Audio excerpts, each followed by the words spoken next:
अभी कुछ लोग कह रहे हैं ईवीएम, मेश्राम जी ईवीएम फोड़ने का आदेश दे दो।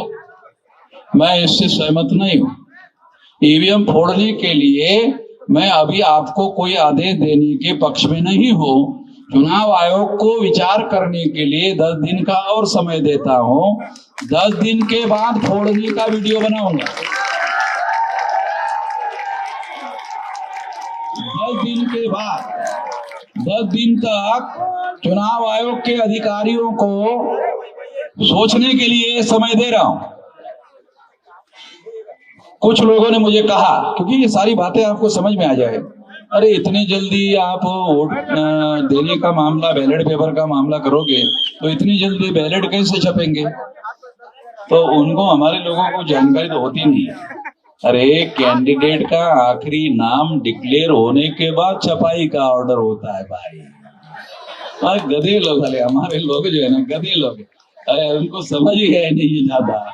आखिरी कैंडिडेट का नाम जब डिक्लेयर होता है उसके बाद छपाई का ऑर्डर होता है बैलेट पेपर में। ईवीएम मशीन में तो 6 महीने पहले बनाना पड़ता है। बैलेट पेपर में जो कैंडिडेट, कौन आदमी चुनाव लड़ने वाला है कोई पता तो है नहीं चुनाव आयोग को, और हर चुनाव क्षेत्र में अलग अलग बैलेट पेपर छपते हैं, क्योंकि हर चुनाव क्षेत्र में अलग अलग कैंडिडेट होते हैं और कहीं कहीं जो है 50 होते हैं, 60 हो जाते हैं, उसी हिसाब से छपते हैं। तो आप लोगों को ये समझना होगा कि बैलेट पेपर पर चुनाव करने के लिए आसान काम है, ज्यादा काम, मुश्किल काम नहीं है। ये काम होना चाहिए। फ्री फेयर एंड ट्रांसपेरेंट चुनाव के लिए मैं यहाँ चुनाव आयोग को मांग करता हूँ कि बैलेट पेपर पर चुनाव करो, और 10 दिन का समय मैं आपको देता हूँ। अगर आप 10 दिन में इसको निर्णय नहीं करते हो तो फिर मैं खुद अपना वीडियो बनाऊंगा कि ईवीएम मशीन फोड़ने के लिए 15 लाख बूथ पर, वैसे तो अभी बूथ बनाना शुरू कर दो। ये जो मशीन फोड़ने के लिए 50% काम तो कर ही दो, बूथ बनाना शुरू कर दो।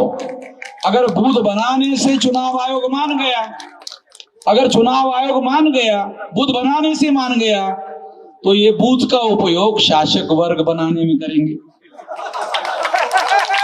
तरह से काम लेना पड़ेगा। अगर मान लो बूथ वाइज संगठन बन गया तो इसका उपयोग शासक वर्ग बनाने के लिए करेंगे, और नहीं तो फोड़ने तोड़ने के लिए करेंगे।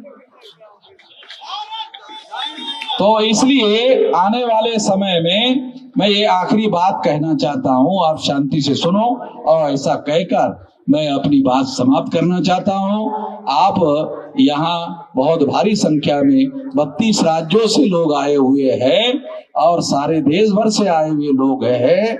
ये आपको लड़ाई जीतना है तो 6 लाख गांवों में और बूथ लेवल का 15 लाख लोगों का संगठन आप खड़ा कर दो। जो चाहते हो हो जाएगा।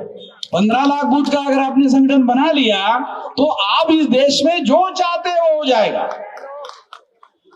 जो सफलता चाहते हो, जो भी हासिल करना चाहते हो, सारा का सारा हो जाएगा।